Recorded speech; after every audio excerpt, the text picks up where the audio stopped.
Dim the lights, settle in, and breathe deep.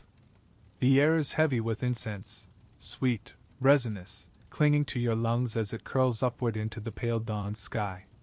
Somewhere nearby, a conch shell horn wails, its mournful note echoing through stone corridors. You hear it then, the slow, steady thud of drums, a heartbeat for the city. The sound draws you forward. You stand at the base of a temple pyramid, its steps towering above you like a stairway to another world. The stones are still cool with night, slick with dew. To your left, a line of priests moves in silence, their feathered headdresses swaying like a forest of living colors. Their faces are masked in obsidian and bone, their bare feet slapping softly against the stones. The sun has not yet fully risen, but the sky is beginning to bleed, a deep red streaking across the horizon. It's not just a sunrise. It's a promise. A warning. At the top of the temple, an altar waits. Beside it, the obsidian blades glimmer in the dim light, honed to a predatory edge. The priests chant in Nahuatl, words older than empires, summoning the gods who, they believe, hold the sun in its place. And then you realize, this city is alive. It breathes. It watches. The pyramids are mountains of meaning. The plazas are veins, carrying pilgrims and warriors and merchants like blood to the heart of something greater than themselves. You are not merely standing in a city. You are inside a myth made stone. Imagine it, standing here, in the sacred capital of the Mexica people, as the first rays of the sun crest over the mountains, knowing that what happens on this altar will keep that sun alive for another day. This is where gods walk. Where monsters lurk in shadowed corners of the imagination. Where death is not an end but a passage, a negotiation. Welcome to the world of the pre-Columbian Americas. The drums from the temple still echo in your chest as we step away from the great plaza. The city fades into the background, its pyramids, its bustling markets, its smoke-filled courtyards, and suddenly the world feels bigger, wilder. The sound of water rushing over stone reaches your ears. Birds, brilliant greens and scarlets, cry from the trees. The smell shifts too, from incense and sweat to something older, the musky dampness of earth, the sweet decay of the jungle, the faint tang of volcanic rock still cooling from ancient fires. This, you realize, is the world before contact. A place where mountains are alive, caves breathe, and rivers carry whispers from the gods. You see, for the peoples of the pre-Columbian Americas, existence wasn't a straight line. It wasn't a journey from beginning to end, like the pages of a book you read once and put away. It was circular, eternal. A cycle that turned over and over like the seasons, like the phases of the moon, like the endless rising and setting of the sun. To understand their myths, their temples, their sacrifices, even their wars, you first have to understand this. Time itself was alive. Imagine the Aztec calendar stone, the one you've seen in museums, massive, carved with spirals and staring faces. It isn't just an artistic flourish. It's a map. A clock. A reminder. For the Mexica, what we call the Aztecs, time wasn't just passing, it was hungry. Each cycle of creation lived only so long before it had to be fed. Suns, whole worlds, had risen and fallen before ours.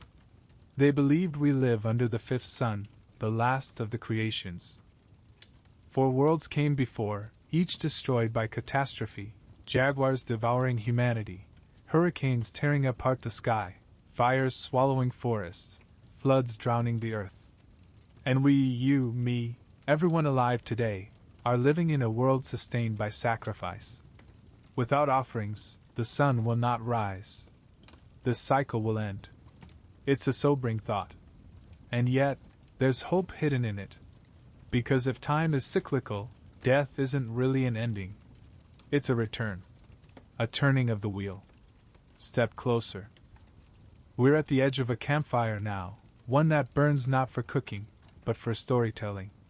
The sparks rise like stars, and in those sparks, the old tales come alive. Among the Mexica, one of the most haunting creation stories is of the birth of the fifth sun. It begins in Teotihuacan, long before the Aztec Empire rose, before even the first stones of Tenochtitlan were set in place. The gods gathered in darkness, arguing over how to bring light back into a dead world.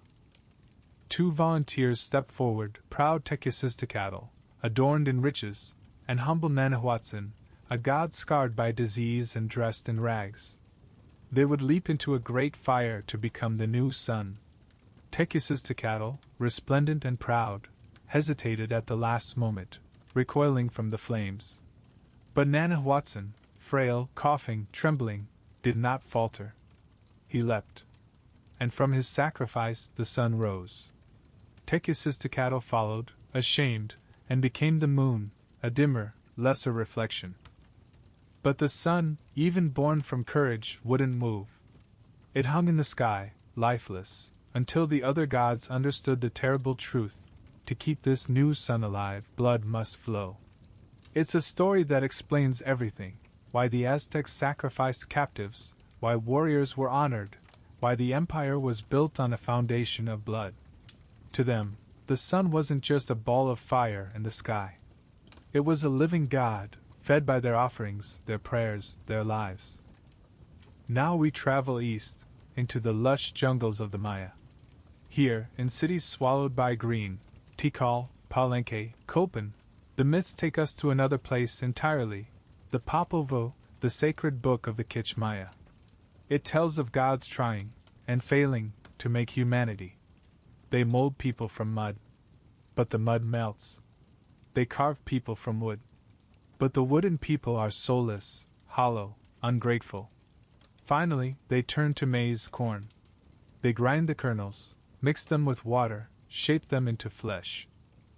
And at last, humanity is born. Think about that for a moment. You are not dust, not clay. You are maize. You are the food of the gods, and the gods are the food of you. It explains why corn isn't just a crop in the Maya world. It's life. It's identity. It's sacred. High in the Andes, the Inca saw the world differently still. For them, the creator god Viracocha emerged from the waters of Lake Titicaca at the dawn of time, walking across the barren earth, shaping mountains, rivers, and the first humans. But then he left, vanished across the sea, promising to return. Do you feel the pattern? These myths aren't just about beginnings. They're about returns. The gods come, they go, they promise to come again. The world is born, it dies, it is born again. Existence itself is a spiral. This wasn't abstract theology. It wasn't a Sunday sermon you half listened to before lunch. For these peoples, the gods weren't distant. They walked in the wind, hid in the caves, danced in the firelight. Every mountain peak was a god. Every river had a spirit. Every harvest, every birth, every war, all were negotiations with the divine. In the Inca world, mountains were apus, living beings, protectors of the villages below. You didn't simply climb a mountain.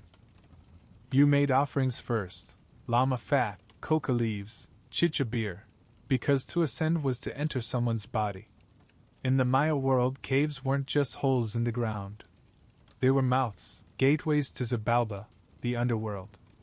In the Mexico world, the sun rose not because of physics, but because warriors had died for it. Do you see how alive the world becomes when you think this way? It means that nothing was mundane. To plant corn was to reenact the first creation. To pour a libation was to join the gods at the beginning of time. Even your death wasn't really your own. It was part of something vast and eternal. So when we look at these people, at their pyramids, their sacrifices, their codices, we can't just ask, why? We have to ask, what did they see that we no longer do? They didn't see history as progress, a march towards some grand future.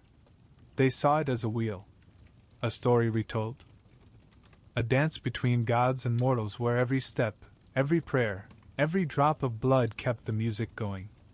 And as we walk back through the jungle, the sound of those distant drums carries with us a reminder that in this world, before conquistadors, before guns, before the old myths were torn apart. Time itself was sacred, and to live was to participate in the eternal turning of the cosmos. The jungle mist clings to your skin as we leave the Maya world behind. The air grows thinner, drier. Soon the trees give way to open highlands, and on the horizon, a city rises like a vision, Tenochtitlan. It feels alive, this place. Canals cut through its heart like shining veins. Great causeways stretch across the lake, drawing merchants, warriors, and pilgrims from every corner of the empire. The smell hits you first, roasting maize, copal incense, and something metallic beneath it all. Blood. You feel the drums before you hear them. Slow. Deliberate. They seem to sync with your own pulse as we approach the Templo Mayor, the great temple.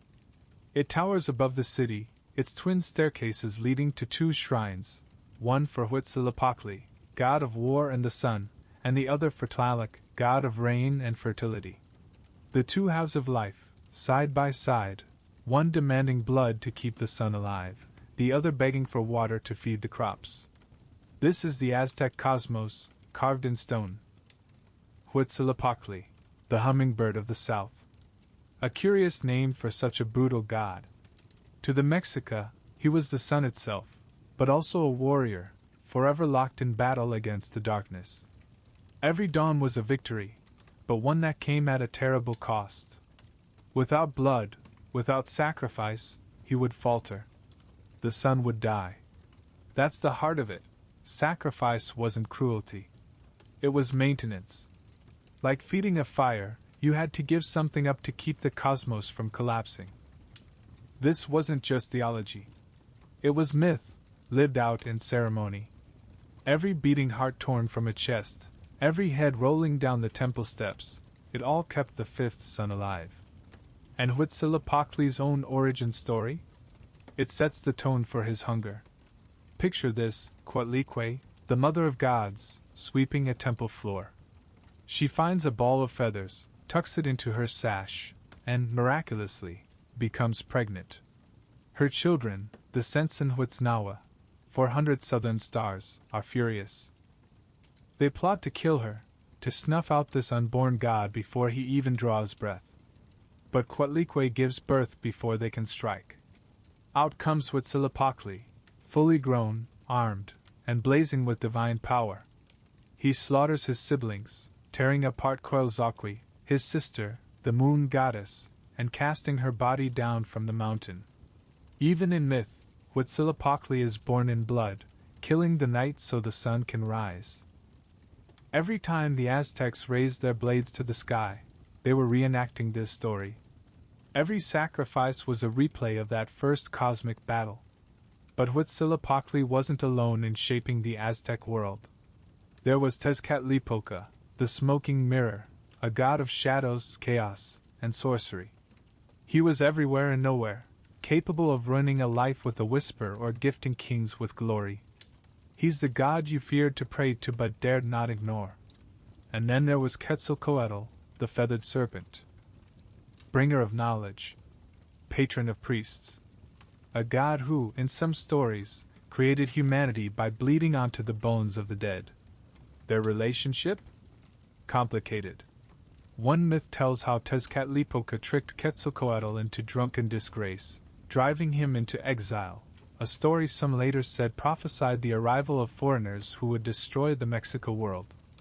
Between these two, you see the tension in the Aztec psyche, order and chaos, wisdom and ruin, two gods constantly reshaping the world. Now let's walk up those temple steps. Slowly. Feel the stone beneath your feet, still slick from rain, or perhaps from something else. The drums grow louder. You can smell the copal now, sweet and resinous, masking but not hiding the copper tang of blood. Look! The priests are painted black and red. Their hair is matted with incense ash. They carry obsidian blades sharper than surgical steel. And there, at the top, the Cuaxicalli, the eagle vessel. This is where the hearts go. Still beating. Still warm. You might want to look away. But the people gathered here don't. They believe this moment keeps the sun from dying. They believe without this, night would swallow the world forever. We often recoil at this. We see barbarity. They saw survival. And they didn't spare themselves. Captives, yes, but also warriors, nobles, even emperors if the omens demanded it. The gods had no patience for cowardice. But don't mistake this for a religion of only blood and war. In the markets, women sprinkle maize flour as offerings to household gods. Farmers leave tamales in the fields for Chicamcotl, the goddess of maize. Children sing to Zacapili, the flower prince, for blessings of beauty and joy. Even death wasn't an end. The fallen warriors didn't just rot in the ground. They followed the sun, becoming hummingbirds, joining Huitzilopochtli in his eternal battle. Every prayer, every meal, every breath was a way to keep balance in the cosmos. And now, standing atop this temple as the sun rises, you understand. This city isn't built on cruelty. It's built on cosmic responsibility. The gods gave life. The people returned the favor. That's the bargain. That's the wheel that keeps turning. We descend the steps slowly, leaving behind the smell of incense and iron. Ahead, the jungle thickens again. But this time, we're not going deeper into shadow. We're going into story, a descent not into a temple, but into an entire universe beneath the earth. Our next stop? The Maya underworld. A place where gods play ball with death itself. The sun sets as we leave the highland city of the Mexica behind. The air thickens. The jungle swallows the path, alive with chirping cicadas and the low hum of unseen creatures. Here, in the Yucatan, the night belongs to the Maya. You can feel the world change beneath your feet. The ground isn't earth. It's limestone, porous and hollow, riddled with caves and cenotes. To the Maya, these aren't just geological features. They are doors. Doorways to the underworld. Above us, the last streaks of daylight fade into indigo. Soon the stars emerge. They look purposeful here. And for the Maya they were. Let's shift for a moment, from the cinematic to the architectural, because the Maya cosmos is exactly that, an architecture of existence.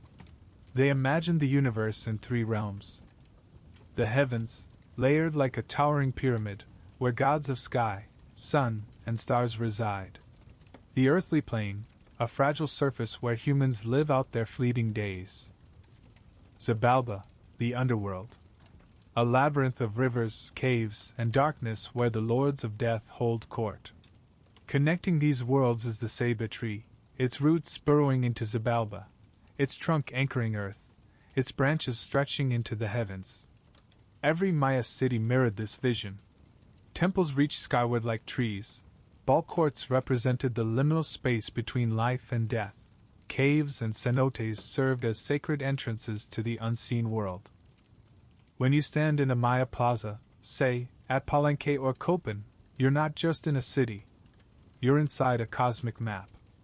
Now imagine sitting in a smoky hut centuries ago, listening as a Kitsch elder recites the Popol Vuh, the great Maya creation epic.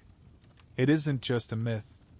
It's their history, their theology, their mirror. The story begins with a silent, empty sky and a darkened sea. The heart of sky and heart of earth, two creator deities, decide to make humans. Their first attempt? Mud. But mud people crumble, dissolving back into the waters. Next, they carve people from wood. These wooden humans walk and talk but have no souls, no gratitude. They abuse dogs and birds, burn their cooking pots, forget their makers. So the gods destroy them with fire, flood, and the very objects of their neglect, their dogs, birds, and even their grinding stones turn against them. Finally, the gods grind maize, yellow and white corn, mixed with water, and fashion humans from it. This time, it works. That's the heart of it. You are not clay, not dust. You are maize. You are food. You are sustenance. For the Maya, corn wasn't just a crop. It was identity. To grow maize was to participate in creation. To eat it was to remember what you are. But the Popol Vuh doesn't stop at creation. Its most gripping tale is that of the hero twins, Hunahpu and Xbalanque, demigod brothers whose story reads like a cosmic epic with shades of sports drama and horror. The twins are born from tragedy. Their father, Hun Hunahpu, was lured to Xibalba by the Lords of Death and killed after losing a ball game. But his sons grow up cunning and defiant, determined to avenge him. They challenge the underworld gods to a ball game, a sacred ritual in which life, death, and cosmic order are always at stake. The journey into Xibalba is no mere stroll. It's a descent into nightmare. Houses filled with razors, ready to slice flesh. Rooms of eternal cold, endless darkness, and burning fire. Rivers of scorpions, rivers of blood. Each trial is meant to break them. But the twins outwit the Lords of Death at every turn, tricking them with fireflies disguised as torches, substituting macaw feathers for flowers demanded by the gods. Finally, they willingly die, letting themselves be burned and scattered. But like the maize from which humanity was born, they return, resurrected. In one version, they rise as the sun and the moon. Think about that. The sun and moon themselves, in Maya myth, are two trickster brothers who beat death at its own game. If you've ever seen a Maya ball court, narrow, flanked by sloping walls with stone hoops, you're looking at more than a sports field. This is the stage where myth meets flesh. The ballgame wasn't just play. It was ceremony. A reenactment of the hero twins' victory over death. Sometimes the stakes were symbolic. Other times, not. Captives, and perhaps even players, were sacrificed to echo that ancient cosmic duel. It's hard to say exactly what the players felt when they stepped into the court. Fear? Reverence? Both? What we know is that to win wasn't merely triumph, it was transcendence. For the Maya, every act, planting a seed, descending into a cave, entering the ball court, was a ritual crossing of worlds. When a farmer planted maize, he was repeating the gods' act of shaping humans from corn. When a priest lowered himself into a cenote with a torch, he was stepping into Xibalba, bringing light to the dead. Even death itself wasn't final. The Maya afterlife wasn't heaven or hell but a continuation, a journey through the trials of the underworld, a return to the cycle of maize, blood, and rebirth. As we leave the ruins, the night is complete. Above us, the stars shimmer like glyphs etched across the heavens.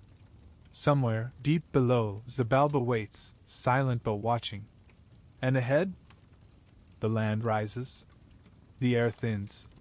We are climbing into the Andes, toward another vision of creation, another pantheon of gods who shaped mountains and mummified ancestors with the same hands that forged the sun. The jungle air thins as we climb. Step by step, the green fades to gold. The Andean peaks rise ahead, sharp, vast, and snow-capped. The wind here carries something different, something older. It whistles through itchy grass and stone terraces, rattles prayer flags hung by hands long gone, and hums like a voice you almost recognize. The Maya left us with a cosmos built in layers of sky, earth, and underworld. But here in the Andes, we step into a world where the mountains themselves are alive. The Inca called them apus, sacred mountain spirits who watched over their people.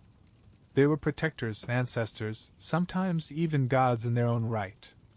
To live here, in the heart of Toantinsuyu, the land of the four quarters, was to live surrounded by these sentinels. It was to live inside a breathing cathedral of stone. The Andean cosmos begins with Viracocha, the great creator. His story starts at Lake Titicaca, where the horizon blurs and the sky feels close enough to touch. In the silence before the world began, Viracocha emerged from the waters and set to work. He raised the sun, moon, and stars into the heavens. He sculpted the first humans from stone and taught them to live, how to plant, how to build, how to speak. But this first humanity disappointed him. They forgot their purpose. They fought, grew arrogant, ignored the divine order. So Viracocha unleashed destruction, turning them back into stone, swallowing them in floods, erasing them from memory. From this act of both creation and unmaking came the second humanity, the ancestors of the Inca, who walked the earth in Viracocha's shadow, knowing they owed their very breath to his design. Some accounts say Viracocha did not stay. He walked west, across the sea, shrouded in white robes, promising to return. It is a detail that would echo centuries later, when Spanish invaders came bearing strange crosses and iron, claiming to speak for a god who also came from across the sea. If Viracocha created the world, Inti, the sun god, sustained it. For the Inca, Inti wasn't just light and warmth, he was lineage. He was blood.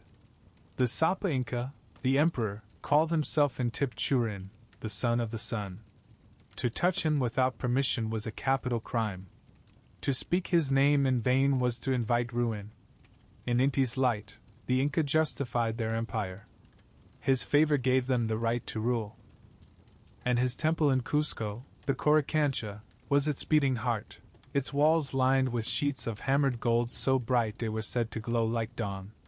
Spanish chroniclers later wrote of entering this temple and being nearly blinded by the sight, a garden of golden corn stalks, llamas, and birds crafted from solid metal, each piece shimmering in Inti's eternal gaze.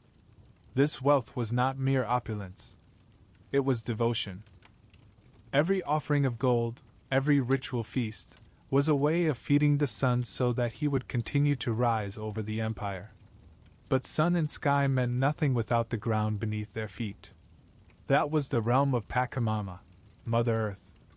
She was not an abstract goddess, distant and untouchable. She was the soil itself, the terraces that clung to impossible slopes, the rivers that coiled through valleys like veins. Every field tilled, every potato planted, every sip of chicha beer poured onto the ground was an offering to her, a promise of respect in exchange for life. I read of villagers who, even after the empire fell, continued to make these offerings, whispering thanks into the earth as they worked. In the highland communities, it wasn't unusual to see coca leaves carefully buried in the soil before a harvest or libations poured at a mountaintop shrine before a journey. The ritual was simple, yet profound. Everything given by Pachamama must be returned. Look around. In every direction, mountains tower over us. To the Inca, they weren't background scenery, they were gods. Some apus were gentle protectors, others stern guardians who demanded offerings, textiles, llamas, even, at times, children. The most powerful of these rituals, known as Capacocha, involved sending young boys and girls to their deaths in the cold embrace of the high peaks. It sounds horrifying to us, but the chronicles tell a different story. These children weren't victims.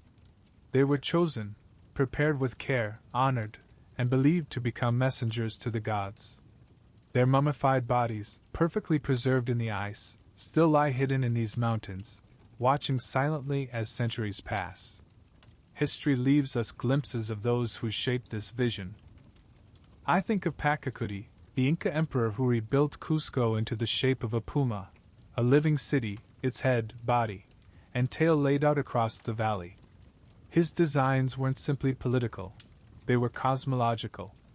Cusco became an axis of the universe, a map of heaven on earth. Or Mama Aclo, the high priestess who, legend says, emerged from Lake Titicaca with her brother husband Manco Capac to found the Inca line. Whether myth or memory, she represents the divine feminine woven into Andean rulership, an echo of Pachamama in human form. And then there were the Yachak, shamans who read coca leaves like books, who carried knowledge of the unseen worlds, who stood at the edge of life and death like translators between humanity and the divine. Their role was not to command but to interpret. What did the apus want? What debt was owed to Pachamama? Which path would keep Inti's light upon the people? If the Aztec world turned on the wheel of sacrifice and the Maya on the cycle of maize and rebirth, the Inca cosmos rested on Ani, reciprocity. Every offering, every ritual, Every act of labor was part of a cosmic balance sheet. Humans gave to the gods, and the gods gave back. Families worked the fields not just for survival but for community, knowing their hands fed both the empire and the earth.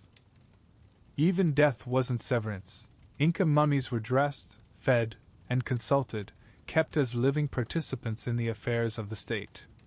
And so, standing at a windswept peak, you begin to feel it too. This is no empty wilderness. The mountains are watching. The sun is listening. And beneath your feet, Pachamama waits for your offering. But we're not done. We've seen the pantheons, heard the creation stories, walked the plazas and climbed the shrines.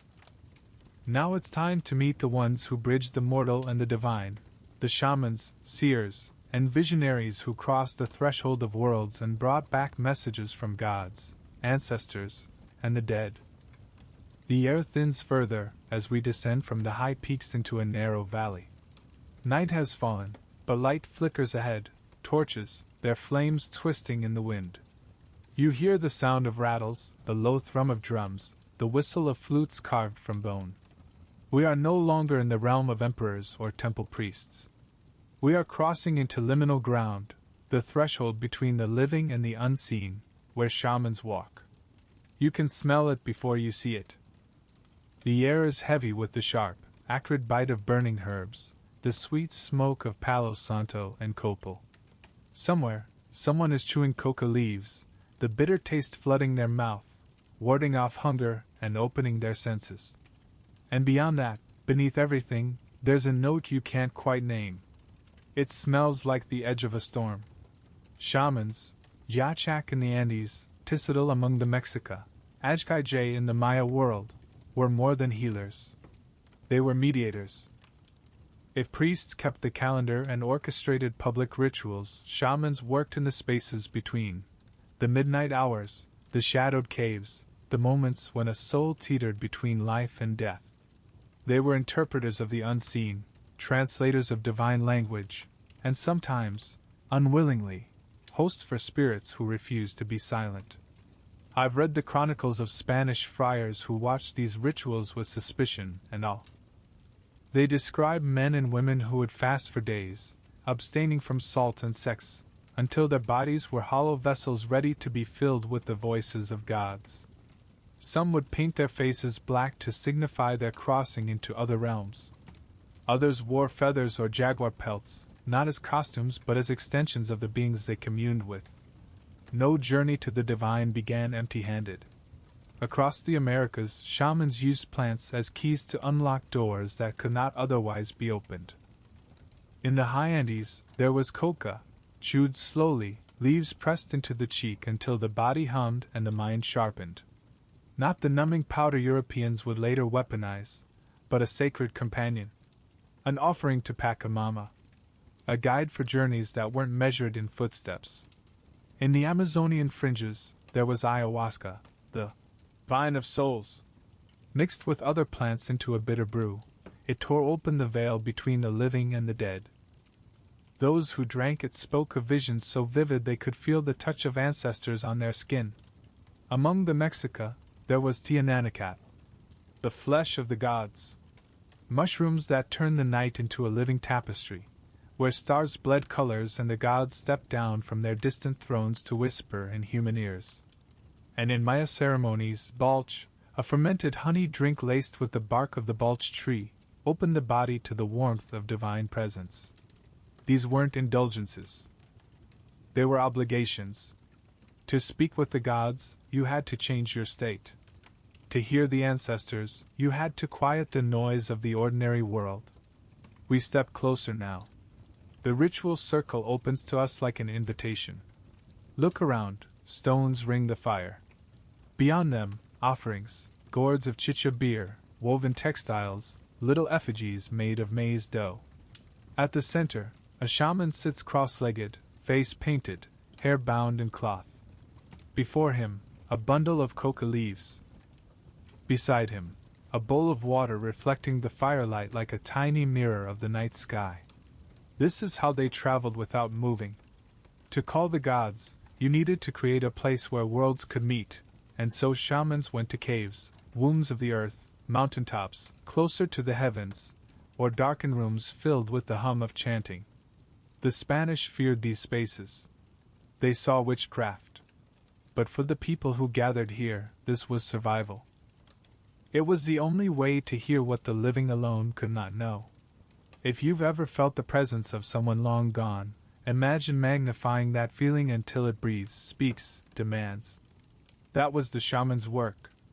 In the Andes, the dead were not gone. Mummies of nobles were kept in households, dressed in fine clothes, and given food and drink. And when questions of war or harvest arose, the Yachak would speak with these preserved ancestors, translating their wishes for the living. Among the Maya, death was a journey through Xibalba, the underworld of trials and tests. Shamans entered those spaces in visions, retrieving lost souls, bargaining with the lords of death, or at least bringing back news for grieving families. And in the Mexico world, shamans were often called to diagnose illnesses that weren't illnesses at all, spiritual intrusions. A curse, an angry ancestor, a god who had been ignored. They would cleanse with smoke, chant over obsidian mirrors, and coax the offended spirits to release their grip.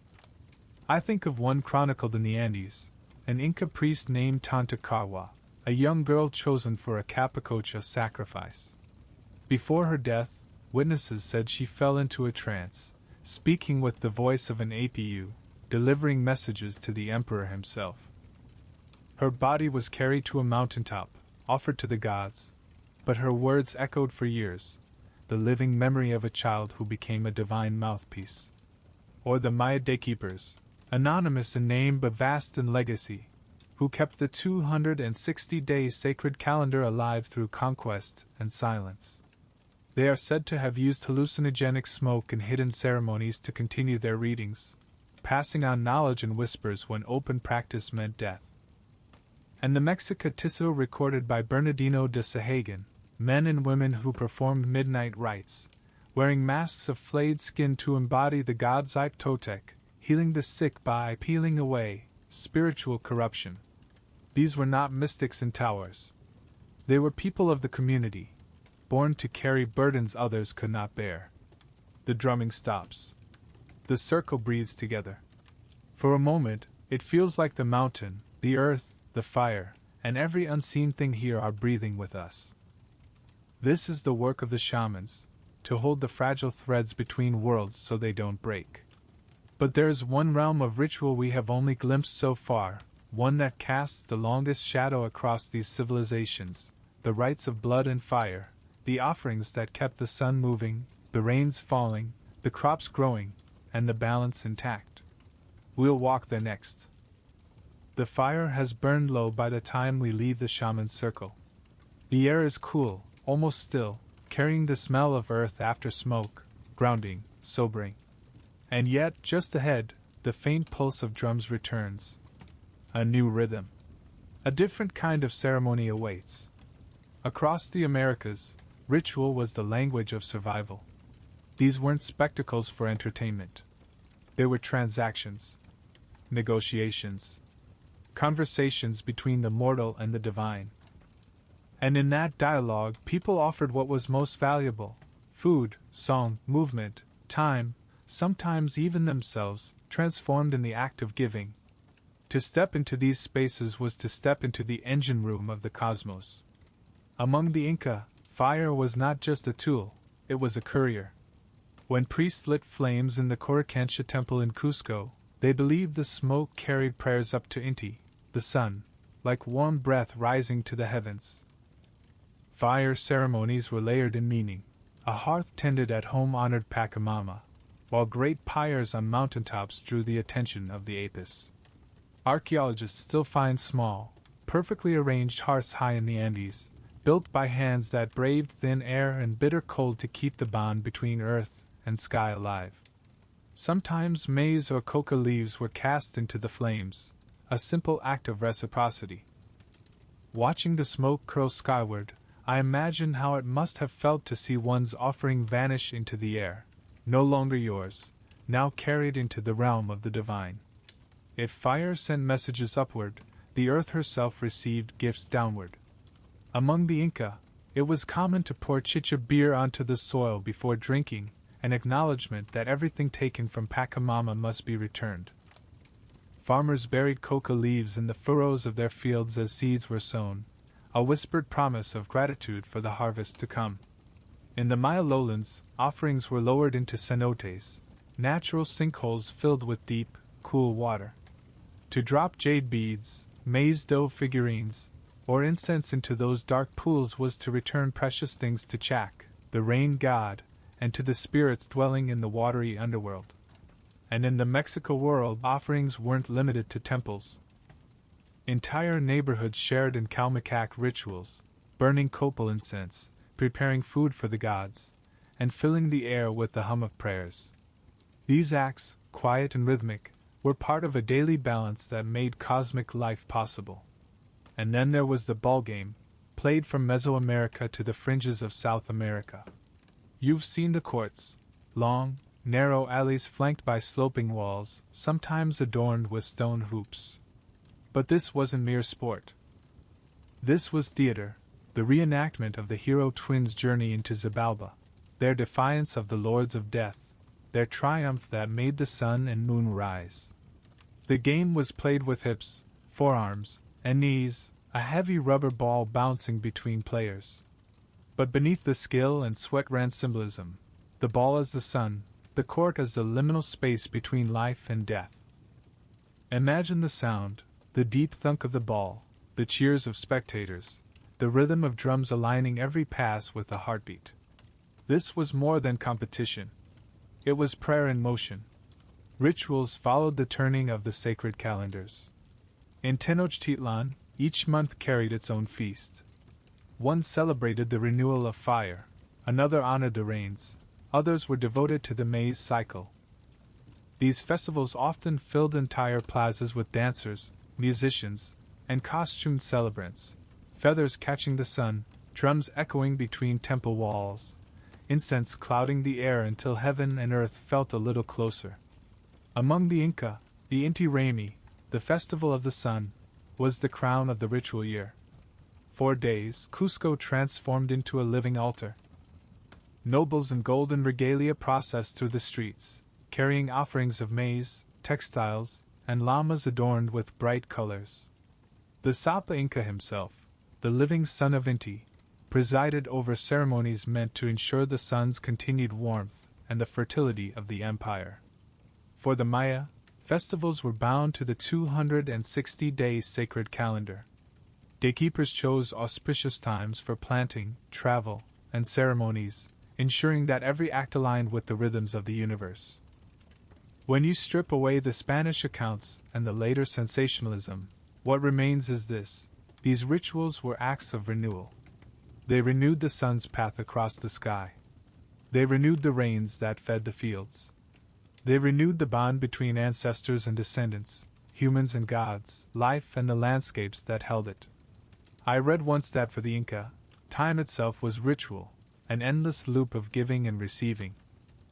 And maybe that's what you feel when you stand in the shadow of a bulkcourt wall or at the base of a stepped pyramid, that everything here was built not to dominate, but to participate in the turning of the cosmos. And so we step back from the drums, from the dancing and the firelight into the night. Ahead, the silhouettes of mountains, pyramids, and dense forests converge into one shared shape, a sacred landscape. Not just backdrop. Not just geography. The next chapter of this journey. We travel by starlight now. The fire and music of the ritual are far behind us, replaced by the soft hiss of wind through grass. Step by step, the ground changes underfoot, from packed soil to jagged stone to the cool, slick feel of moss. And then you see it ahead, a mountain, its black silhouette rising like a sleeping giant against the night sky. It's easy to think of landscapes as just scenery, the stage on which history happens. But for the peoples of the pre-Columbian Americas, the stage and the story were the same. The world itself was alive, inhabited by spirits, gods, and ancestors who listened, judged, and responded. The Andes give us the clearest voice for this belief. In the Inca world, Mountains were apus, living, breathing beings. Each one had its own temperament, its own domain. Villages made offerings at the base of their local apu, knowing its moods could bring rain or drought, safety or misfortune. Think of Ozangate, a snow-capped colossus near Cusco. To the Inca, it wasn't just a peak, it was a powerful protector whose favor meant survival in a harsh climate. Pilgrims still walk its paths today, carrying coca leaves, flowers, and small offerings to place in crevices, whispering prayers into the cold air as if into the ear of an elder. Even the capital city of Cusco was imagined as a cosmic creature, laid out in the shape of a puma, its head at the fortress of Sacsayhuaman. The land itself was woven into meaning, a fusion of geography and mythology. If mountains brought humans closer to the heavens, caves opened the way below, into the womb of the earth, the lairs of gods and ancestors. The Maya saw caves as entrances to Xibalba, the underworld of trials and transformation. In their stories, heroes descended into these spaces to bargain with death, to confront the forces that lurked in darkness. Archaeologists have found evidence of these beliefs: broken pots, incense burners, and jade beads deep in cavern systems, offerings left where sunlight could not follow. Even the Mexica carried this vision. Their own mythic homeland, Aztlan, was said to be reached through caves, places of emergence, rebirth, and migration. Step inside one of these caves today, and you can still feel it, the sudden coolness, the way sound changes, the echo of every breath. It's no wonder they were seen as thresholds between worlds. We descend now toward the sound of running water. A river glints under the moonlight, twisting through the landscape like a silver serpent. For many pre-Columbian peoples, rivers and lakes weren't just resources. They were veins of the earth, arteries through which the world breathed and bled. The Maya cenotes were among the most sacred of these places. These natural wells, deep and often hidden, were seen as direct channels to the gods. When drought threatened, offerings were lowered into their depths. Maize dough figures, incense, jade, sometimes even effigies representing prayers too heavy for words. And at Lake Titicaca, where the Incas said their first ancestors emerged, water wasn't just reflective. It was origin itself, a mirror to the sky and the birthplace of divine creation. And then there are the pyramids, the artificial mountains of Mesoamerica. Stand at the base of El Castillo at Chichen Itza, the great Maya pyramid, and you feel the symmetry of its design: 365 steps, one for each day of the solar year. Twice a year, during the equinoxes, shadows form the image of a serpent undulating down its side, the descent of Kukulkan, the feathered serpent god, made real in light and stone. In Tenochtitlan, the Templo Mayor rose at the heart of the city, its twin shrines dedicated to Huitzilopochtli, war and the sun, and Tlaloc, rain and fertility. Climbing its steps wasn't just an ascent. It was a pilgrimage, a way to move from the human plane into the realm of the gods. These pyramids were more than places of ritual. They were embodiments of cosmology, aligning the movements of sun, stars, and seasons with the lives of those who lived in their shadow. The landscape also held memory. The Inca built Sikhs, ritual pathways radiating outward from Cusco like the spokes of a wheel. Each line connected shrines, springs, and stones, forming a living map of myth and lineage. To walk these paths wasn't just to travel. It was to reenact the journeys of ancestors, to trace the stories that bound past to present. Among the Maya, stele carved with dates, kings, and gods stood in plazas, turning city centers into open-air archives. Time, history, and the land itself became inseparable.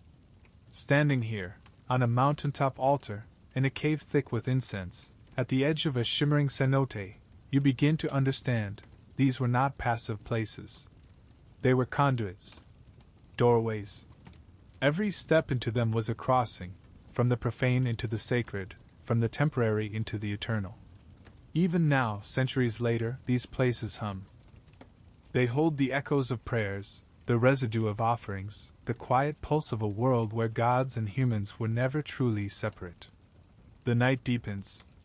The stars above seem sharper now, as if closer.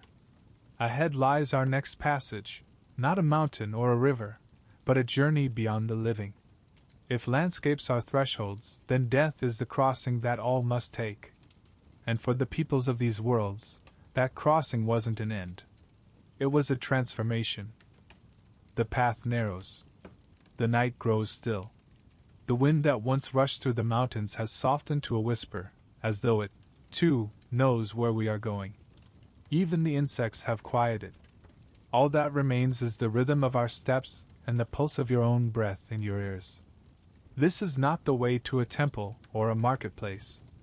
This is a path into a different kind of space, the one everyone eventually walks. The peoples of the pre-Columbian Americas did not think of death as a void. It wasn't the abrupt ending of a story. It was a transition, a journey, a crossing into a realm as structured and alive as the one we now walk. The Mexica, whom we call the Aztecs, spoke of Mictlan, the land of the dead. It wasn't a place of punishment or reward but of passage. Souls traveled through 9 layers of challenges, vast mountains that crushed together like jaws, rivers of obsidian shards, winds carrying knives that stripped flesh from bone. This might sound grim, but to the Mexica, these trials were not cruel. They were necessary. A soul could not remain static. It had to be reshaped, stripped of what bound it to the living world, prepared for its new existence. The Maya envisioned something similar in Xibalba, a labyrinthine underworld governed by the lords of death. Here, too, the journey was one of endurance, a series of tests for the soul. But beyond the hardship was renewal. Just as the hero twins emerged from Xibalba transformed, so too did the dead continue their cycle, moving from one state of being to another. And in the Andes, the Inca dead did not travel far from the living at all. Death did not banish them to a distant realm. Instead, the ancestors remained present, embodied in carefully preserved mummies, dressed, fed, and consulted as active members of the household. To die was to change form, not to disappear. Imagine standing in a highland Inca village. The air smells of smoke and roasted maize. In the corner of a room, seated upright in fine garments, is an ancestor, not in memory, but in form. The Spanish chroniclers were horrified by this, but to the Inca, it was natural.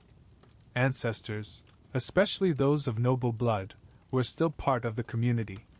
They were taken out for festivals, offered food and drink, even asked for counsel in matters of politics or family.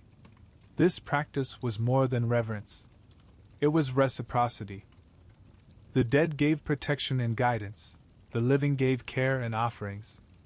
In this way, death became an extension of life, a different seat at the same table. Across the Americas, preparations for death were as intricate as preparations for birth. The Mexica often buried the dead with obsidian blades, maize, and jade beads, tools and sustenance for the journey ahead. Dogs, in some burials, were interred alongside their humans. These were Xoloitzcuintli, sacred hairless dogs believed to guide their masters safely across the rivers of Mictlan. The Maya buried their dead with maize kernels placed in their mouths, the substance of creation itself, a seed for rebirth. And among the Inca, bundles of coca leaves and small personal items were laid beside the departed, ensuring they carried with them the things they cherished most. To prepare the dead was to recognize that the story wasn't over. It was only changing chapters. What strikes me, reading the chronicles and the archaeology together, is the absence of fear in many of these traditions. Yes, death brought sorrow. It brought absence. But it also carried continuity. A soul did not simply vanish. It traveled, worked, transformed, returned. The ancestors were never truly gone. For the Mexica warrior who fell in battle, death meant joining the sun in its daily journey across the sky, reborn as a hummingbird flitting through the world of the living. For the Maya farmer, death was a return to the maize fields of the underworld, the endless cycle of planting and harvest. For the Inca matriarch, it was becoming an apu-like protector, watching her descendants from the mountains that rose above their homes. We pause here. Look around, at the soft glow of moonlight on stone, the outline of a tree whose roots clutch the earth like an old hand, the distant glint of water reflecting starlight. This landscape, too, is full of the dead. They are not silent. They are not gone. They are part of the same circle that brought us here. And as the peoples of these lands believed, when we speak of them, when we walk their paths, when we share their stories, we call them back, if only for a moment. The path bends. A new sound joins the night, not wind, not water, but the low growl of something more primal. The Americas were not only home to gods and ancestors. They were filled with creatures of story, monsters and spirits who haunted the edges of their worlds. And it is into their realm we now step. The night grows heavier. The stars are still above, but the trees seem to crowd closer, their branches locking like skeletal fingers overhead. The fire we've kindled crackles low, throwing shadows that twist and dance across the stones. And as we settle here, on the edge of sleep, it feels like the right time to share the kinds of stories that were told in whispers, the ones meant to keep children from wandering too far, to remind even the boldest warriors that not every danger carries a human face. Every culture has its monsters. But here, in the pre-Columbian Americas, those monsters weren't just bedtime fictions. They were warnings, lessons. Sometimes, they were even neighbors. Let's start with the Nahual, the shadow twin of a person, a spirit double that could take the form of an animal. Among the Mexica, the Nahual wasn't necessarily evil. It could be a jaguar, a coyote, an owl, each reflecting the nature of the person it mirrored. Shamans, they said, could slip into their Nahual form in dreams or in trance, prowling the night as beasts, visiting distant places, or delivering messages between worlds. But the stories twist darker in the villages. There are tales of Nahualis who walked unseen into homes, their animal forms leaving only strange tracks in the morning dust.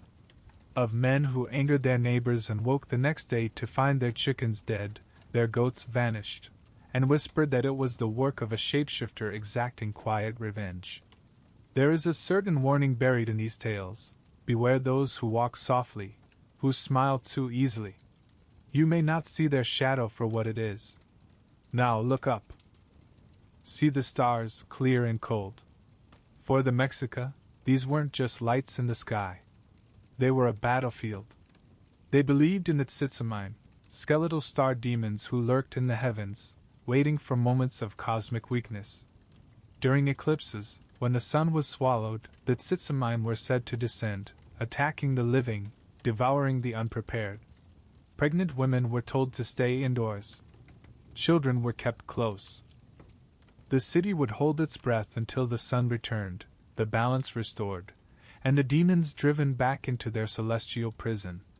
Imagine living in that world, where every eclipse was a possible apocalypse, every dimming of the sun a warning that the Tzitzimime might be walking among you. In the Popol Vuh, that sacred book of the Maya, the hero twins face many trials in Xibalba. But one of the most feared is the House of Bats. It is here they meet Kamisats, the bat god. Kamisats is no ordinary creature. He is man and bat fused together, with obsidian blades for teeth. He swoops through the darkness, decapitating those who enter his house.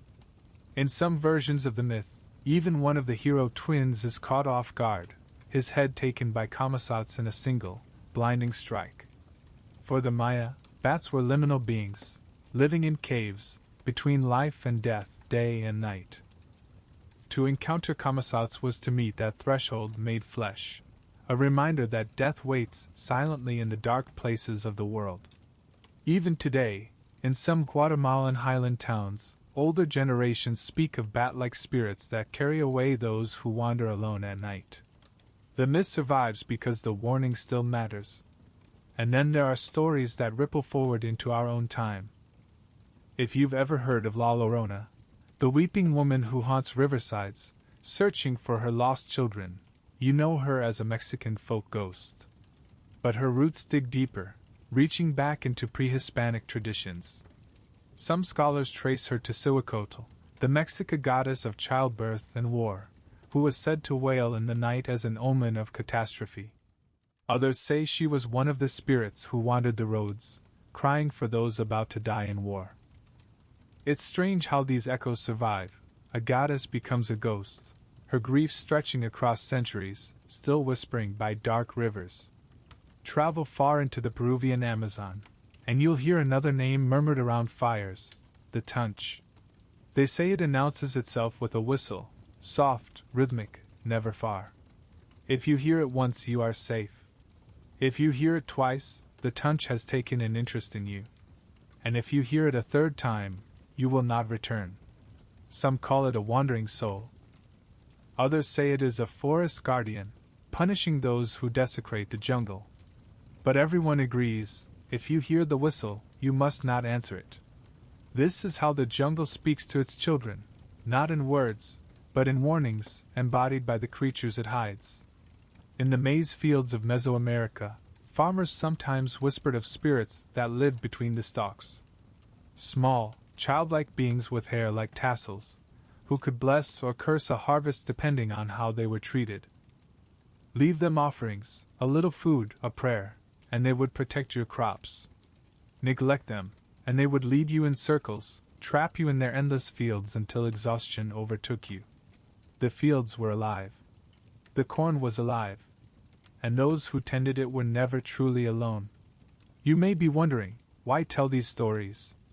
Why keep them alive in whispered warnings and campfire tales? Because monsters, in every culture, are more than creatures. They are boundaries. They remind you not to wander too far from the village, not to break the unspoken rules of respect for the land, for the dead, for each other. They also make the invisible visible. Fear, grief, chaos, all given form in the Nahual, the Tzitzimime, Kamisats. You can't fight what you can't see. But if you can name it, if you can tell its story, you can live with it. The fire burns lower now. The stories feel heavier, as if they belong to the night itself. You glance toward the treeling. Was that a branch swaying in the wind? Or something else, standing just beyond the reach of the firelight? No matter. It's time to move on. We've met the gods, the ancestors, and the spirits that haunted their worlds. But myth wasn't just for priests and storytellers. It was a tool of power. A language wielded by kings and queens to shape empires. And that's where we go next. The forest, with all its whispers and watchful shadows, fades behind us. In its place rises something entirely different, grandeur. The air sharpens. The paths widen. We walk toward plazas so vast they could hold armies, staircases so steep they seem to climb into the sky itself. This is not the world of campfires and whispered warnings. This is the world of rulers, of kings and queens who did not merely govern but stood as living embodiments of myth. Here, power was more than soldiers or walls. It was story. And the greatest leaders of the pre-Columbian Americas mastered it. In the Mexica capital of Tenochtitlan, the Huitzilopochtli, the great speaker, was more than an emperor. He was the chosen vessel of the gods. His voice carried divine will. His body, adorned with gold and jade, reflected the sun itself. Consider Moctezuma II. When he appeared in public, it was never as a man alone.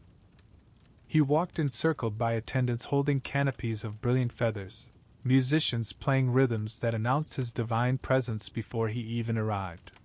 He rarely touched the ground with his feet. Mats and carpets were laid before him. He was not simply ruling in the name of the gods, he was their earthly face. This was no accident. The Mexica told and retold the story of Huitzilopochtli, the sun and war god who led their ancestors to the Valley of Mexico.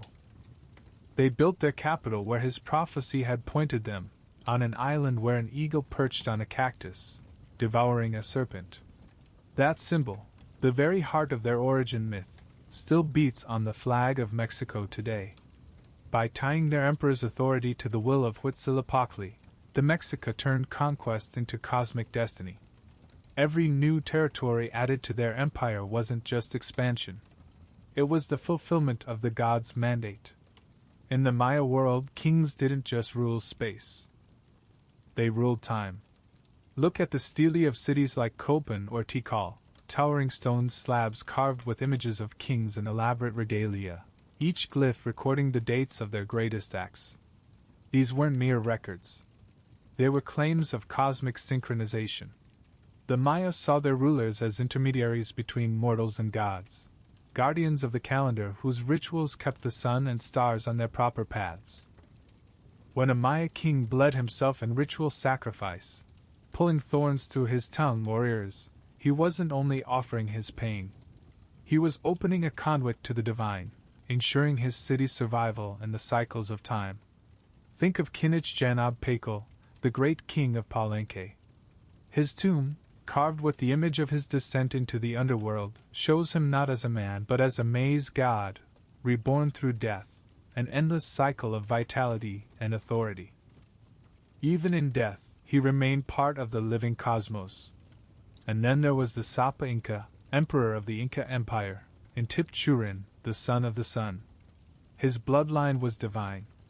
His palace in Cusco was the center of a cosmic web, with ritual highways, the Sikhs, radiating outward to sacred shrines across the empire. This was more than infrastructure. It was theology written into the landscape.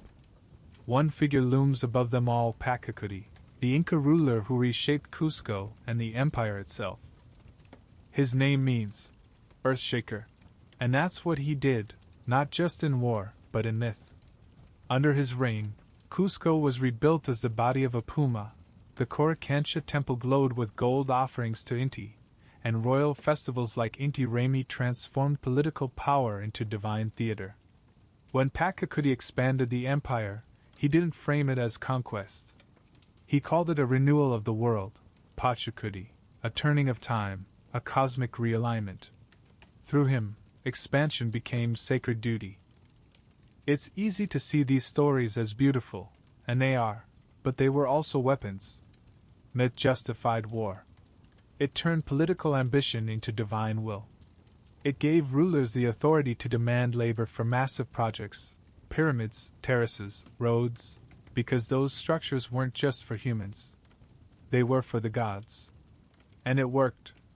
Who would rebel against the king if rebellion meant defying the sun itself? Who would refuse tribute if tribute was framed as an offering that kept the cosmos in balance? These rulers understood something fundamental. Belief is strongest when it's seen. That's why their ceremonies were so theatrical. When the Sapa Inca emerged from his palace draped in golden garments, reflecting Inti's rays like a living star, his people weren't just seeing a man. They were witnessing the sun itself walking among them. When a Maya king pierced his skin to summon visions of the gods, the people saw the divine world breaking through into their own. When a Mexica emperor led warriors into battle, adorned with the hummingbird feathers of Huitzilopochtli, they believed it wasn't only his hand that struck the enemy, it was the gods. Even now, their myths outlive them. The eagle on the cactus still flies on Mexico's flag. The Sikh lines of Cusco still map the old empire. The glyphs of Maya kings still mark the passage of sacred time. It leaves us with a truth that feels both sobering and awe-inspiring. Political power fades. Myths endure. The plazas empty as night falls, the music of festivals replaced by the quiet hum of crickets. We leave behind the rulers and their golden courts, stepping away from the stage where myth became power. But mythology was never only for kings.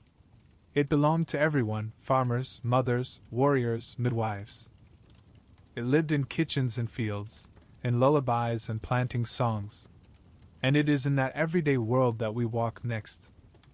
We leave the palaces behind.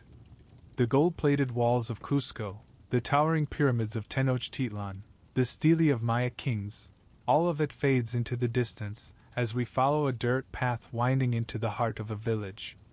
The night here feels different, closer, quieter, broken only by the sound of crickets and the occasional bark of a dog. Ahead, smoke rises from low-roofed houses. It smells of maize, wood, and the faint sweetness of fermenting drink. This is where myth lives when the drums stop beating, not in the lofty speeches of kings, but in the simple acts of living. We step into a courtyard lit by a single clay oil lamp. A family gathers around a fire. Children crouch near their grandmother, who hums an old song as she threads beads into a woven bracelet. A man sharpens his obsidian blade. In the shadows, a woman kneels, scattering a few maize kernels onto the packed earth before serving the evening meal. Nothing here is just practical. Every gesture is layered with meaning. Every act is prayer. In the pre-Columbian Americas, planting a seed wasn't merely agriculture. It was reenactment. For the Maya, who believed humanity itself was fashioned from maize, farming was a sacred dialogue with the gods. Before a field was planted, it had to be blessed by an Ajkai, a daykeeper, who read the sacred calendar to find the most auspicious moment to begin. Offerings of copal incense and maize dough figures were buried in the soil. Only then could the planting begin. The milpa, their traditional system of intercropping maize, beans, and squash, was not only sustainable, it was cosmological. The three plants were companions, sustaining one another, just as humans relied on the gods and vice versa. Among the Mexica, farmers dedicated their fields to Chicamcotl, the goddess of maize. Her image was woven into rituals where young women carried green corn stalks through the streets, offering prayers for a plentiful harvest. During the dry season, when the sun baked the fields, Tlaloc, the rain god, was invoked with songs and dances performed by entire communities. Because rain wasn't just weather. It was Tlaloc's gift. And in the Andes, farmers made offerings of coca leaves and chicha beer to Pachamama before turning the soil. If a new field was opened, llamas or guinea pigs might be presented at the borders, not for spectacle but for reciprocity. A way of telling the Earth Mother, we take only with your blessing. Warfare, too, was infused with myth. To the Mexica, going to battle was not only a political act, it was a cosmic one. Huitzilopochtli, their sun god, needed warriors' courage as much as their offerings. Before a campaign, warriors fasted, prayed, and adorned themselves with symbols of their patron gods. Eagle and jaguar warriors donned elaborate costumes, transforming themselves into the very creatures whose spirits they embodied. A captured enemy was not just a prisoner. He was a participant in the cosmic drama, his fate woven into the story of the sun's survival. In the Andes, soldiers carried amulets blessed by local shamans. Some tied woven bands with coca leaves around their wrists, invoking the strength of their ancestors. The Xibalba Inca himself was the living axis of this endeavor. War wasn't merely conquest, it was extending the reach of the sun across the mountains. Even in the Maya lowlands, warriors painted their bodies with sacred symbols, often resembling the hero twins of the Popova. To fight wasn't only to defend land. It was to participate in the eternal struggle between order and chaos, life and death. If death was a crossing, then birth was a return. Among the Mexica, childbirth was so perilous and powerful that women who died giving birth were honored like fallen warriors. They were said to join the sun in its setting journey, just as warriors joined it at dawn. A woman in labor was engaged in battle, her cries echoing the shouts of war, her struggle as sacred as any fought with a blade. Midwives invoke Xihuacotl, the serpent goddess of motherhood, during labor, asking her to guide mother and child safely through the liminal space between worlds. After birth, rituals bathed the newborn in water, symbolically cleansing them of the dangers of the unseen forces that lingered at life's threshold. In Maya households, the umbilical cord was carefully preserved, sometimes buried beneath the family home to anchor the child to its ancestors. It wasn't just flesh. It was a living thread tying the newborn to generations past. For the Inca, birth linked the child directly to the landscape. Infants were sometimes given small gifts of coca or maize to offer their first thanks to Pachamama. They were swaddled in textiles woven with patterns invoking protection from the apus, the mountain spirits, who would watch over them all their lives. What about the quiet moments? The unremarkable days? Here, too, myth was everywhere. Before drinking chicha, Andean farmers poured the first sip onto the ground. Before eating, Mexican families scattered a few grains of maize or dripped a bit of broth onto the hearth. These weren't mere superstitions. They were acts of gratitude, acknowledgments that every meal came from a divine source. Even grinding maize on a metate was a ritual. In some Maya villages, women sang softly as they worked, songs thanking Ixchel, goddess of weaving and childbirth, for keeping their families safe. Children learned mythology not from formal lessons but from lullabies, games, and stories told as their mothers wove or as fathers fletched arrows. Through these small, repeated acts, myths became muscle memory, not just something believed, but something lived. And then came the festivals, the moments when daily life swelled into communal celebration. In Tenochtitlan, each month of the solar calendar was marked by a festival. Some were grand and imperial, others small and intimate. Communities gathered to dance, to share tamales and chocolate, to decorate their faces with flowers and feathers. These weren't escapes from the ordinary. They were a renewal of the sacred order, bringing neighbors together in acts of devotion and joy. In the Andes, the Capac Hucha rituals were less about spectacle and more about connection. Communities from across the empire brought offerings to Cusco, knitting the farthest valleys into the heart of the Inca world. For the Maya, festivals followed the rhythm of the sacred 260-day calendar. Daykeepers guided ceremonies for planting, harvesting, and honoring ancestors, each one timed so that human life would align with cosmic cycles. What strikes you, walking through these villages, is that there is no line between sacred and mundane. A mother singing to her child is as much an offering as a king bleeding on a temple altar. A farmer scattering kernels for chicamcodal is participating in the same cosmic dialogue as a priest conducting the new fire ceremony in Tenochtitlan. This is the breathtaking truth. Mythology was not something they visited on holy days. It was something they carried in their bones, in their breath, in every gesture of their lives. The night deepens. You can hear soft laughter from a nearby courtyard, the murmur of prayers carried on the breeze, the smell of smoke and maize lingering in the air.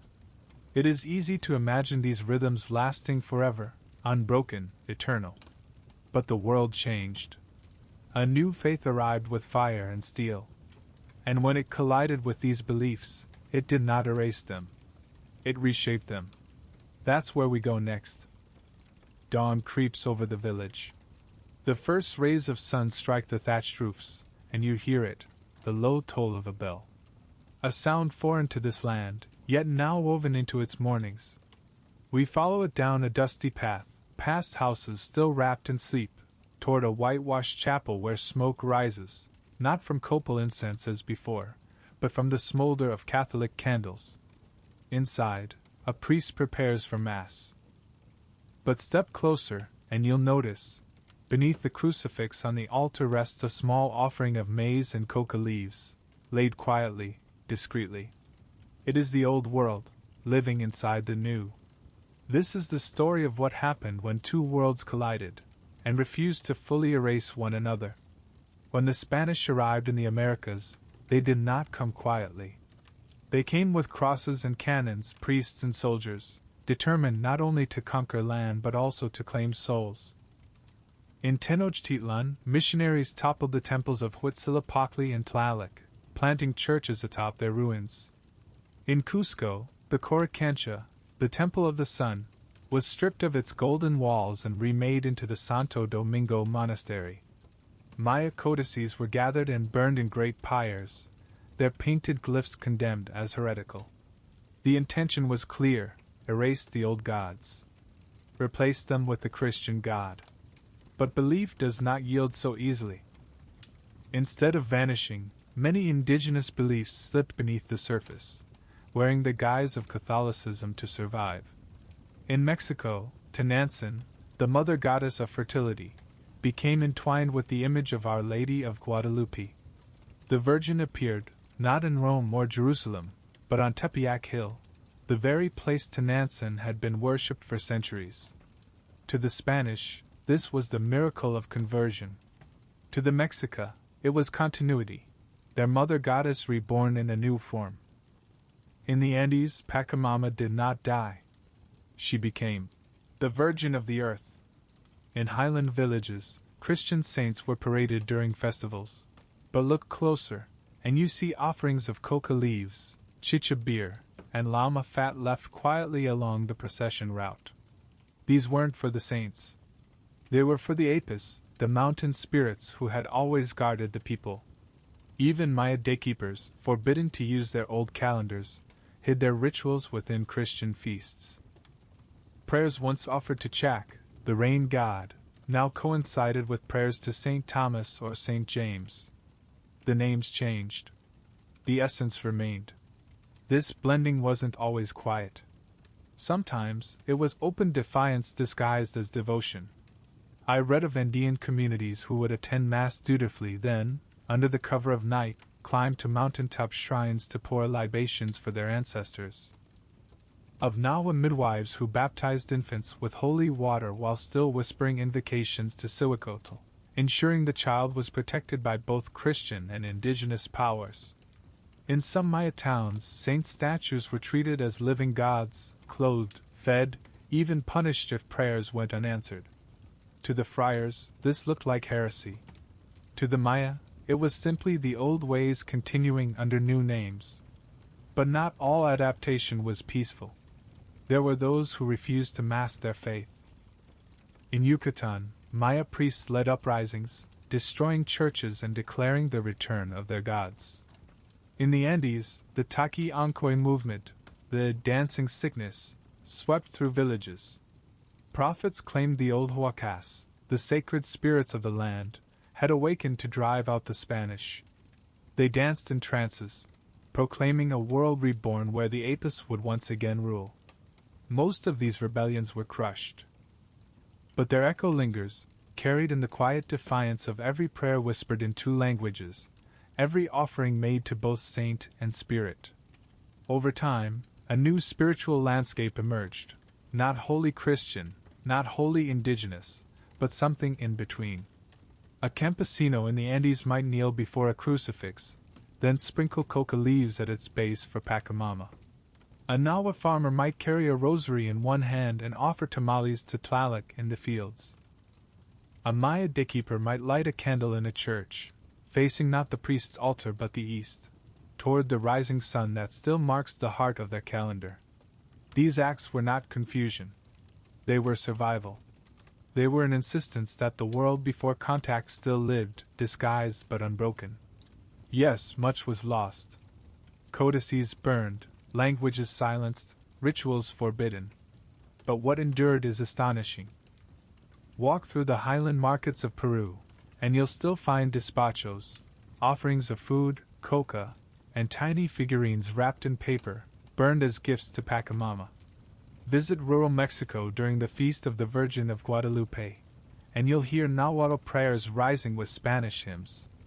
Attend a Maya festival, and you'll see Catholic processions that end in ceremonies at sacred caves, where Chak is still quietly invoked for rain.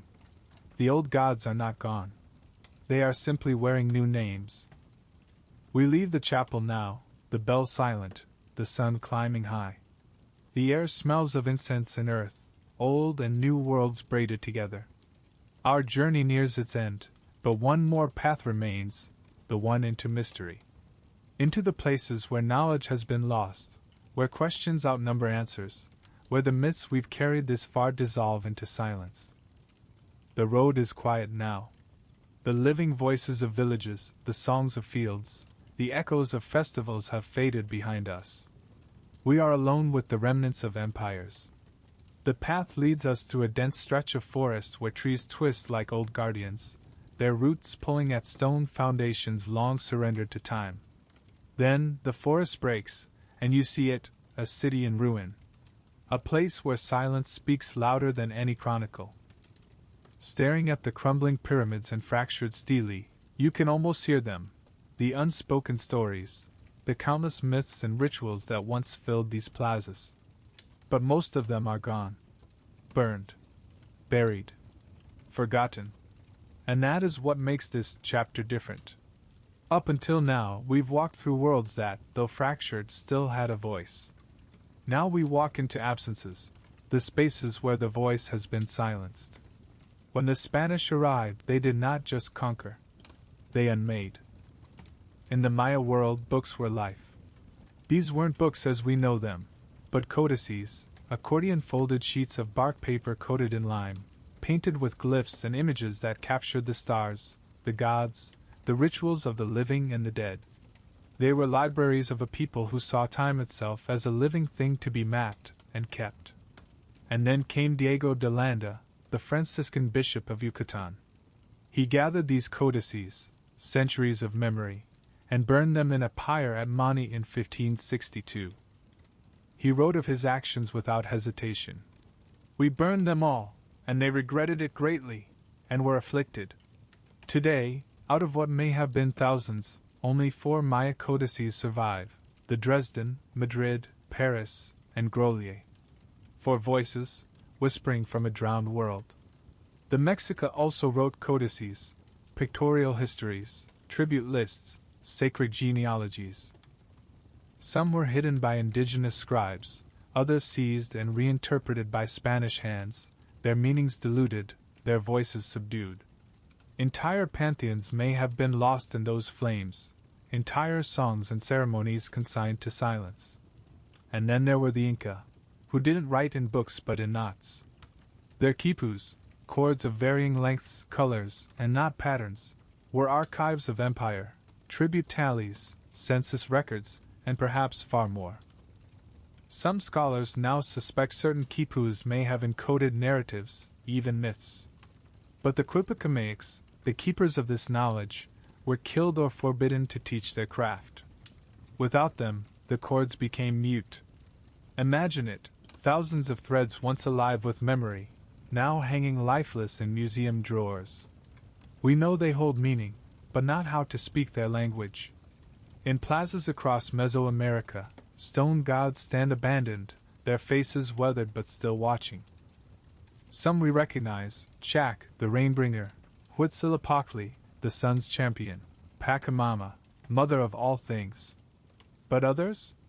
Their names are lost. Archaeologists uncover figurines, half human, half animal, whose identities no living tongue can tell. They find shrines in remote caves lined with offerings, shells from distant seas, jade beads, clay vessels, but no clue to whom these gifts were made. On some stelae, glyphs speak of divine beings we can't translate. A jaguar-headed figure crouches in a mural, its teeth bared, its hands outstretched. Was it a god of war? A guardian of the underworld? A deity of night and dreams? All we can do is guess. Even the ceremonies we think we know are incomplete, like shadows of their former selves. Take the Mexican New Fire ceremony, held once every 52 years, the binding of the calendar cycles, a moment when time itself was renewed. We know from chroniclers that every hearth in the empire was extinguished, leaving the city in darkness. Priests climbed a sacred hill, kindling a new flame on the chest of a sacrificial victim, and from that single fire, every hearth was relit. But what did it feel like to live through those nights? How did the people endure the darkness, waiting for a fire that would tell them the sun would rise again? Or the Maya ballgame. We see the courts, the hoops, the murals showing players in elaborate gear. We know it was more than sport, it was cosmological theater. But what was its full purpose? Were the players embodying the hero twins of the Popol Vuh, reenacting their descent into Xibalba? Did victories and losses have implications for entire cities, perhaps even for the movement of stars? In the Andes, the Capacocha offerings, pilgrimages carrying chosen children to the highest peaks, remain elusive in their full meaning. We find the mummified bodies, still clothed in fine garments, surrounded by miniature gold and silver llamas, carved figurines, and food offerings. But what songs did their families sing as they climbed? What prayers did they whisper in the thin air? We have fragments. We lack the living thread. Every site we visit hums with questions.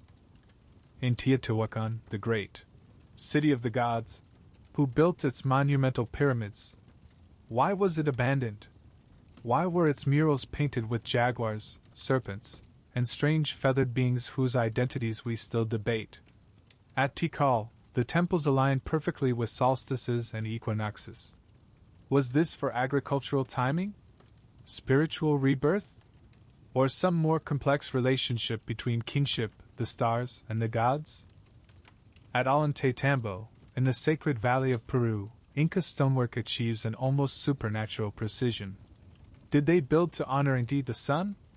To create places where the earth itself could speak? Even the smallest shrines, hidden deep in caves or high on windswept ridges, leave us wondering, why here? Why these offerings? What whispered vows were made to gods we can no longer name? Standing here, among ruins where lichen creeps over inscriptions and the jungle pulls temples back into its roots, you can feel it, the heaviness of what's missing. We like to think that history is knowable, that with enough study, enough excavation, we can assemble the puzzle. But here, the pieces have been scattered too far. Some burned. Some buried. Some passed silently from generation to generation until even the whisper faded. And yet, there is beauty in the unknowing. These myths were never meant to be sealed in libraries. They were living, breathing things, shaped by storytellers and ceremonies, by firesides and festivals. Maybe their very nature resists full comprehension. Maybe they're meant to remain wild. We climb one last ruined pyramid. The stones are cold, rough beneath your hands. At the top, the horizon stretches endlessly, forests swallowing old cities, rivers glittering like veins of silver, mountains standing like watchful gods. Somewhere beneath those canopies and stones lie myths we will never read, names we will never speak. And yet their presence hums here still. Our journey is almost over.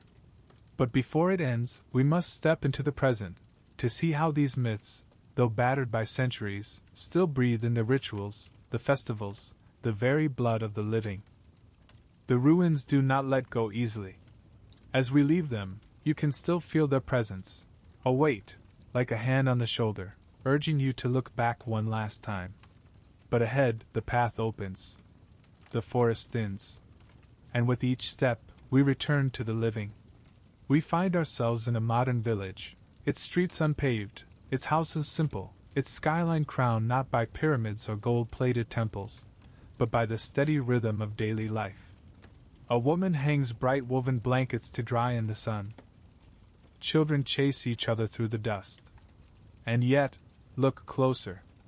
In the colors of those textiles, in the words the children call to each other, in the soft prayers whispered as a man pours the first sip of chicha onto the ground, the old gods still walk here. The myths we've carried across these chapters were not sealed in tombs. They were carried forward, in defiance, in adaptation, in quiet resilience. They are still breathing. In Mexico, Tenantzin, the Earth Mother, still lives on as Our Lady of Guadalupe. Her shrine on Tepeyac Hill, once dedicated to the Mother Goddess, now draws millions of pilgrims. To some, she is the Virgin Mary. To others, she is Tenantzin still, cloaked in Catholic garb but unchanged in her essence, a mother who listens to her children. In the highlands of Peru, Pachamama continues to receive offerings. Farmers bury coca leaves in their fields, pour chicha on the soil before taking a drink, and burn despachos, bundles of food, sweets, and tiny figurines, to nourish the Earth Mother. Though they may kneel in churches and invoke saints, they do not forget who feeds them. Among the Maya, Ajkaijab, daykeepers, still tend the 260-day sacred calendar, guiding rituals for planting, childbirth, and healing. They do so often in quiet, sometimes hidden from outsiders, blending Christian festivals with ancient ceremonies. The names of Chak or Nine Chel may not always be spoken aloud. but their blessings are still sought when the rains delay, or when a child falls ill. Walk into a Mexican town during the feast of Our Lady of Guadalupe, and you'll see it, Catholic processions winding through streets, carrying statues of the Virgin. But listen closely, and you'll hear Nahuatl prayers woven into the Spanish hymns. You'll see dancers in feathered costumes honoring gods who never left, even if their names are no longer spoken. Travel to Cusco for Inti Raymi, the festival of the sun officially. It is a cultural celebration of Inca heritage, staged for tourism and national pride. But for many locals, it is far more.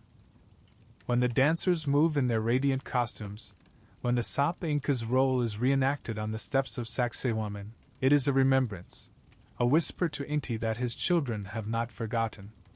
In Guatemala, on the feast days of Catholic saints, processions wind into caves and sacred hills. At the entrance, incense rises, and candles are lit, not for the saints alone, but for the spirits who have dwelled in those places since long before the first friars arrived. Much of this resilience lives in language. Nahuatl, Quechua, Aymara, Kichmaya, these are not dead tongues. They are spoken daily, in markets, in prayers, and lullabies. And within their words, mythology endures. A Nahuatl speaker invoking Tlazacamity, a phrase of deep gratitude, echoes a worldview where thankfulness to the gods was part of every breath. A Quechua farmer calling the mountain Apu does more than name the peak. He acknowledges its personhood, its sacredness. These languages are archives of cosmologies. To speak them is to keep alive the framework of a world where the divine saturates the ordinary. And then there are the stories, those told not in temples or books, but by firesides and in kitchens, handed from grandmothers to children. In rural Mexico, La Llorona still haunts riversides. She is a colonial ghost, yes, but her voice carries echoes of Cihuacotl, the weeping goddess who once warned of war. In the Andes, tales of the apus remain vibrant. Children are taught not to disrespect the mountains, not because it's bad luck, but because the mountains are alive, listening. In Maya villages, the Aluxobi, small guardian spirits of the fields, still receive offerings, just as they did centuries ago.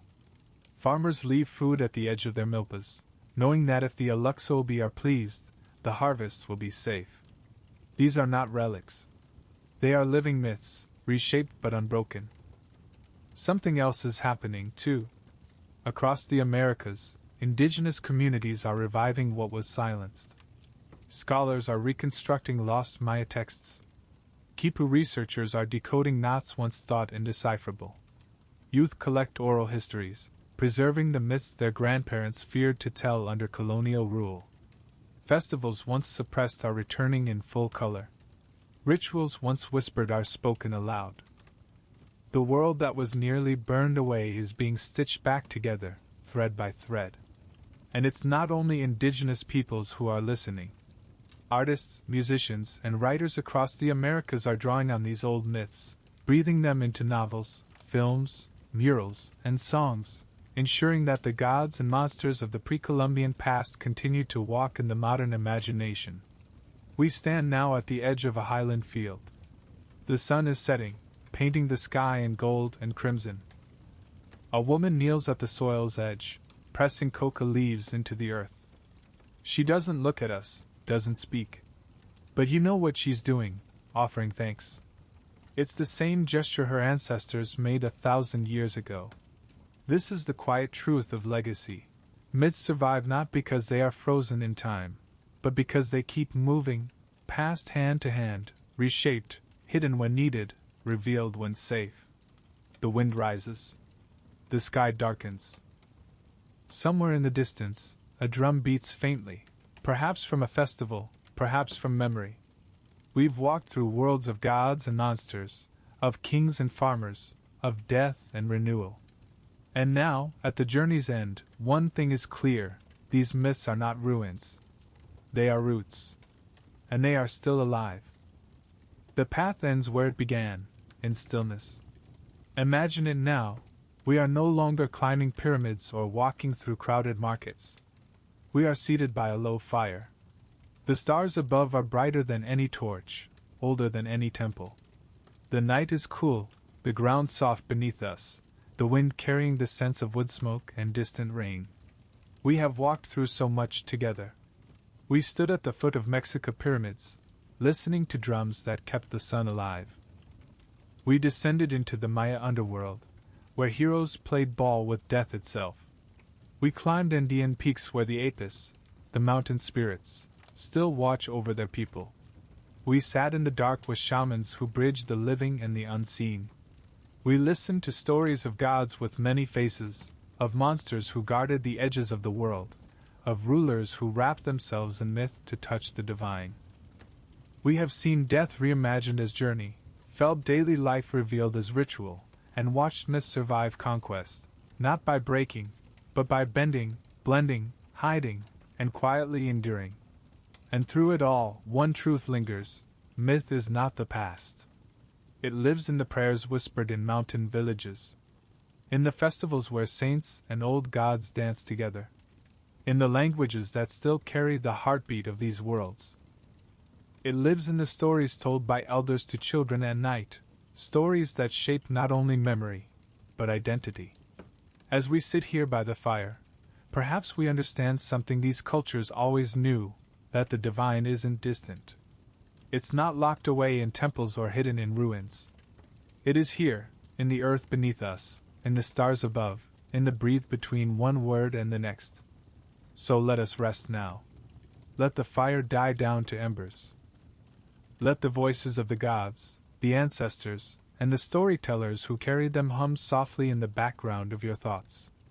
And as sleep comes, may you carry with you this knowing: that the myths of the pre-Columbian Americas are not dead things. They are rivers. They are roots. They are drums in the night still beating. And so, as the night settles, may these echoes of the past guide you gently into dreams. And now, I believe you're already drifting off, so just let the soft crackle of the fire carry you into the sweetest dreams.